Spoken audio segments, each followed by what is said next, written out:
আমি 4টের ফ্লাইট ধরে ঘটনাস্থলে যাচ্ছি। আগেই যাওয়ার ইচ্ছে ছিল এবং প্রচেষ্টাও ছিল, কিন্তু কোনো টিকিট না পাওয়ার জন্য আমি যেতে পারছিলাম না। সৌভাগ্যক্রমে 4টের ফ্লাইটে টিকিট পেয়েছি এবং এখন আমি এয়ারপোর্টেই যাচ্ছি। এয়ারপোর্টে গিয়ে সেখানে পৌঁছানো, মানুষের হাল হকিকত নিয়ে এমনি এতক্ষণ ফোনে চলছিল, বারবার মিটিং থেকে বেরিয়ে ফোনে খোঁজখবর নিতে হচ্ছিল।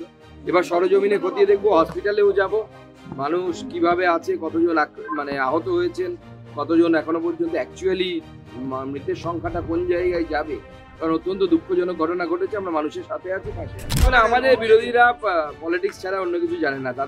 তারা এই দুঃখের সময়ে বলতে খারাপ লাগছে, যেরকম শকুনের নজর সবসময় ভাগাড়ের দিকে থাকে, সেরকম আমাদের বিরোধীদের নজর সবসময় পলিটিক্সে। এই সময় পলিটিক্স করার সময় নয়, রাজনীতির সময় নয়, গোটা বছর রাজনীতি করার সময় নয়। রেলমন্ত্রীরও এই আসার কথা আছে।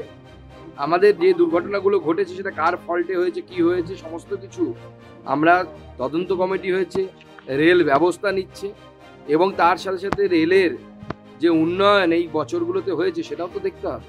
এই রেলমন্ত্রীর আমলে এই উন্নয়ন হয়েছে, এতগুলো বন্দে ভারত এক্সপ্রেস আমরা পেয়েছি, এতগুলো নতুন নতুন ট্রেন হয়েছে, ট্র্যাক বেড়েছে, বিরাট সংখ্যক ট্র্যাকের সংখ্যা বেড়েছে। তার সাথে দুর্ঘটনা হয়েছে। দুর্ঘটনা যে কোনো সময় মানুষের ভুলের জন্য হতে পারে, কে ভুল করেছে তা তদন্ত সাপেক্ষ। রেলমন্ত্রী তো ওখানে বসে ভুল করেননি, সে তো মমতা বন্দ্যোপাধ্যায়ের মতো এসকেপিস্ট হলে তো সেই ইস্তফা দিয়ে পালিয়ে যাবে।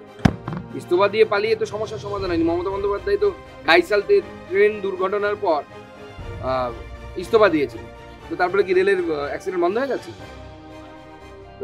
রেল মমতা বন্দ্যোপাধ্যায় ইস্তফা দিয়েছিলেন সেই জন্য না মমতা দিদি ইস্তফা দিয়েছে, আমাদের অভিমান হয়েছে, আমরা আর অ্যাক্সিডেন্ট করবো, এরকম তো হবে না। সমস্যার সমাধান করতে আমাদের জনপ্রতিনিধিদের নির্দেশ দেওয়ার প্রয়োজন নেই। আমাদের জনপ্রতিনিধিরা যথেষ্ট মানে বিবেকবান, তারা নিজেদের মতো দায়িত্ব পালন করে। একদম সবাই থাকবে, বিজেপি এইভাবে মানুষের পাশে থাকে, সাথে থাকে। আমরা পলিটিক্স দেখছি না, ওখানে কে মারা গেছে, কারা মারা গেছে, কে তৃণমূলের লোক, তৃণমূলের দোষে হয়েছে না বিজেপির দোষে হয়েছে, কোনো স্যাবোটাজ হয়েছে না কি হয়েছে, আমরা কিচ্ছুতে যাচ্ছি। আমরা সেগুলো পরে ভাব, আগে মানুষের পাশে দাঁড়ানো, মানুষকে সহায়তা করা, পরে বাকি হবে। ওনার যাওয়াটাকে আমি স্বাগত জানাচ্ছি, কিন্তু ওখানে গিয়ে যেন পলিটিক্সটা না করেন। প্রয়োজনে কথা বলবো ওনার আমাদের মুখ্যমন্ত্রী, উনি মানেন কিনা জানি না, আমি তো মানি উনি আমার মুখ্যমন্ত্রী। না, প্রচার শুরু হবে, এগুলো নিয়ে পরে কথা বলবো। আগে আমরা পৌঁছোই ওখানে, মানুষের পাশে দাঁড়ায়।